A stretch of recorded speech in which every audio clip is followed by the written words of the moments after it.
The starting point of understanding success is understanding yourself. The starting point of understanding yourself is understanding your mind. One of the great discoveries in psychology is that most people are not fully aware of the forces that determine their thoughts, feelings, and behaviors. They think they're making decisions consciously, but much of what they do is automatic. Have you ever made a decision to change? Have you ever decided to get up earlier, exercise more, read more books, earn more money, become more disciplined? And yet, after a short period of time, you found yourself drifting back into the same habits. The question is why? Why do intelligent people repeatedly fail to follow through on goals that are important to them? The answer is that there is a difference between what you want and what you have programmed your mind into. You see, your mind operates very much like a computer. Throughout your life, you have gathered information, experiences, opinions, beliefs, conclusions. Some of them are positive, some of them are negative. But once they are accepted as true, they begin to influence everything that you do. Your beliefs determine your expectations. Your expectations influence your attitude, and your attitude influences your behavior. And your behavior determines your result. Most people are trying to change the result without changing the mental programming that created those results in the first place. This is why they struggle. They try to change the output before changing their input. They're trying to change the outside while leaving the inside untouched. There's always one quote that says, "You cannot change the outside world without changing the inner world first." There's a reason why every religious book says this. It's because it's true. You cannot see a positive outcome in your life if you don't have a positive mind first. One of the great laws of life is that your outer world tends to reflect your inner world. If you want to change your life, you must begin by changing your thinking. You must begin by examining the beliefs that are controlling your actions. Many people have self-limiting beliefs that are holding them back. They say, "I'm not good at this. I'm not disciplined. I'm not lucky." But here's an important point. Most of these beliefs are not facts. They are opinions. And many of those opinions were formed years ago under completely different circumstances. Yet people continue acting as if those opinions are absolute truths. The remarkable thing is that once you believe something about yourself, you tend to act in a manner consistent with that belief. If you believe you can, you'll act one way. If you believe you can't, you'll act another. Let's say there is a person that is throwing out the trash.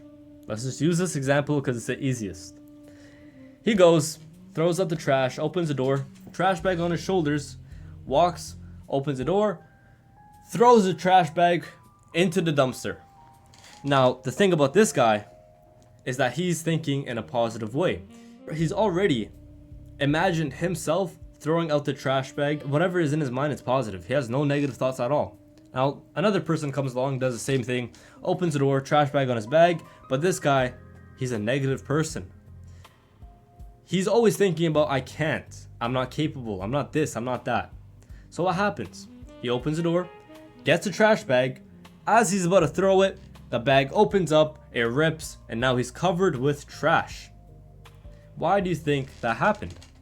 A lot of great sports players, people that give speeches, do one thing right before they're about to do a great task or a great moment in their life. For example, an NBA player right before his game, he would imagine himself already winning the game. He would imagine himself playing the game in a positive way. A person that gives speeches, he'll go and right before the speech, he'll run the speech over in his head real quick.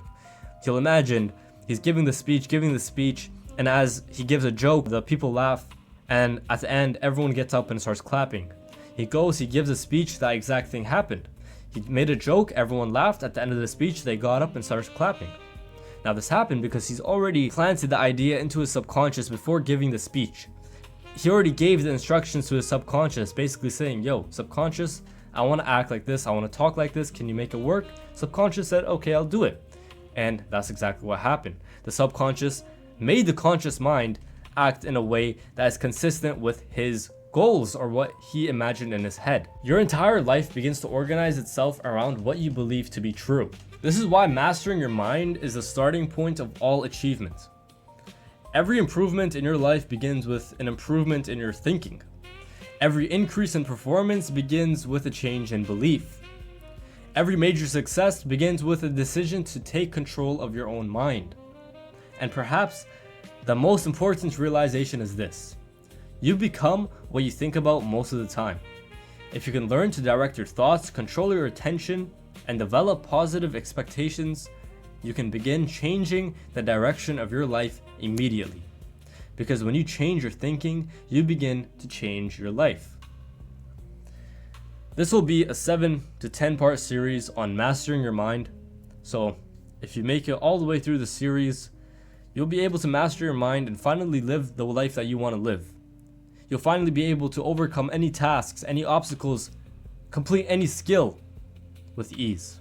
I started learning about this through grade 9 all the way through grade 12, and even after, I'm still learning and still studying the concept of mastering your mind and everything about how successful people think and act throughout their day. And now I'm here teaching it to you guys on YouTube. I taught one of my friends everything I knew about mastering your mind, and here he is now, a successful day trader, and he's making 10 figures a month. This is all doable because he mastered his mind. It is that easy. In the next episode, we'll be talking about the actual steps that you can start taking to master your mind. So I'll catch you guys in the next one, and peace out.